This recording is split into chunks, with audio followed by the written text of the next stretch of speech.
વાલા ભાઈઓ અને બહેનો, આપ સર્વને લોગોસ બાઇબલ સ્ટડી તરફથી હું પ્રેમી સલામ પાઠવું છું.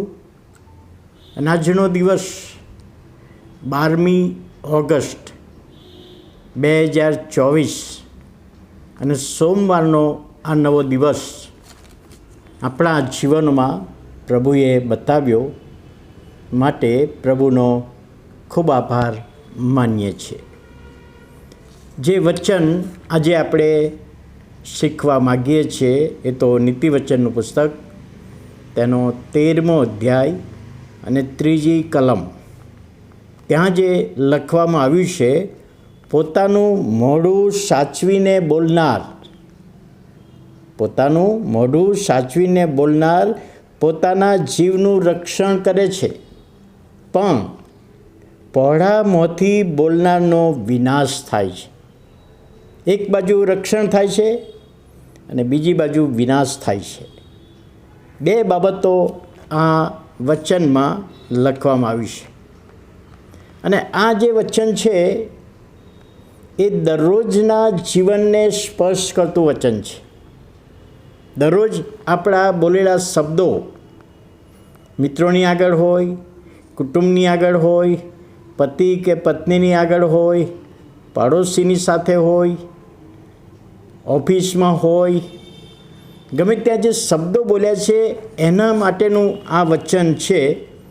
અને શરીરના જે અવયવ છે એમાંનો એક અવયવ જીભ, જેને હાડકું હોતું નથી, પણ પ્રભુનું વચન યાકૂબના પત્રમાં 3જા અધ્યાયમાં જે લખવામાં આવ્યું છે કે જીભ એ નાનું અવયવ છે, આપણા શરીરમાં એક નાનું અવયવ છે, પરંતુ આખા ભૂમંડળને અગ્નિથી સળગાવે છે. નાનું છે, જીભમાં હાડકું નથી, પણ એ ગમે ત્યારે ગમે તે જગ્યાએ અગ્નિ સળગાવી શકે છે, ઝઘડો કરાવી શકે છે. અને અહીંયા આગળ જે સુલેમાન જ્ઞાનીએ જે શબ્દો વાપર્યા કે મોઢું સાચવીને બોલનાર, હવે જે આ રૂઢિપ્રયોગ છે પ્રભુના વચનોમાં, તો બોલતા પહેલાં વિચાર કરવો. કોઈકની આગળ કોઈક શબ્દો આપણે બોલીએ તો એના પહેલાં કે છે વિચાર કરવો. અને આ શબ્દોથી, મારા બોલેલા શબ્દોથી સામેવાળી વ્યક્તિને નુકસાન થશે, એને મનદુખ થશે, મારા સંબંધો બગડશે. અને જો બધાનો જવાબ હા હોય તો એવા શબ્દો બોલવા ના જોઈએ. ગુસ્સામાં ગમે તે બોલી નાખવામાં આવે છે. એક પ્રભુના સેવક આ કલમ વિશે એવી ચેતવણી આપે છે કે તમે બોલવામાં સાવચેતી રાખો. વ્યક્તિ જ્યારે બોલે છે ત્યારે એના મુખમાંથી જે શબ્દો નીકળે છે એ પાછા જતા નથી. ભલે એવું કહેવામાં આવે કે તમારા શબ્દો, બોલેલા શબ્દો પાછા લઈ લો, પણ વાસ્તવમાં પાછા લેવાતા નથી. તો કહે છે એવી વખતે તમે ધ્યાન રાખજો, સાવચેત રાખજો, કારણ કે તમારા બોલેલા શબ્દો લઈને તમારી સામે થશે. અને ઘણી બધી વખત એવું બને છે કે આપણા બોલેલા શબ્દો એ સામેની વ્યક્તિને માટે પૂરતા થઈ પડે છે. દાઉદ રાજા ગીતશાસ્ત્ર 141 અને 3જી કલમમાં કહે છે કે હે યહોવા, મારા મોઢા ઉપર ચોકી રાખ, હું ગમે તેવું બોલી ના જઉં.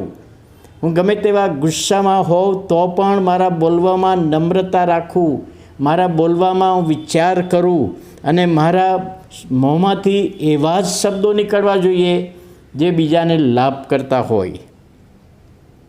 ગીતશાસ્ત્ર 19માં પણ દાઉદ કહે છે, પ્રાર્થના કરે છે કે મારા શબ્દો તારી આગળ માન્ય થાવ. તો આપણે જે શબ્દો બોલીએ છીએ એ શબ્દો પ્રભુની આગળ માન્ય થાય એ માટે આપણે પ્રાર્થના કરીએ છીએ. તો લોકોની આગળ જે શબ્દો બોલવામાં આવે એના માટે પ્રભુની પ્રાર્થના કરીએ છીએ કે પ્રભુ, આજે હું મારા ફલાણા મિત્રની સામે, જે અણબનાવ થયો છે ને જે શબ્દો બોલવાનો છું, મારા પતિ કે પત્નીની સામે અણબનાવ થયો જે શબ્દો બોલવાનો કે બોલવાની છું, તો પ્રભુ તારી દ્રષ્ટિમાં માન્ય થાય.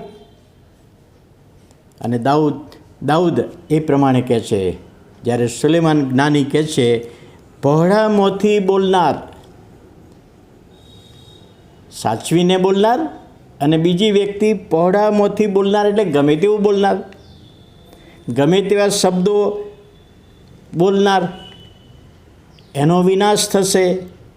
જે પોતાના મોઢા ઉપર ચોકી રાખતો નથી, પોતાના બોલવા ઉપર કંટ્રોલ રાખતો નથી, ત્યારે એમના માટે પ્રભુનું વચન કહે છે એ પહોળા મોંથી બોલેલા શબ્દો છે, વિચાર કર્યા વગરના શબ્દો છે કે જેના કારણે નુકસાન ભોગવવું પડે છે અને આખરે વિનાશ થાય છે.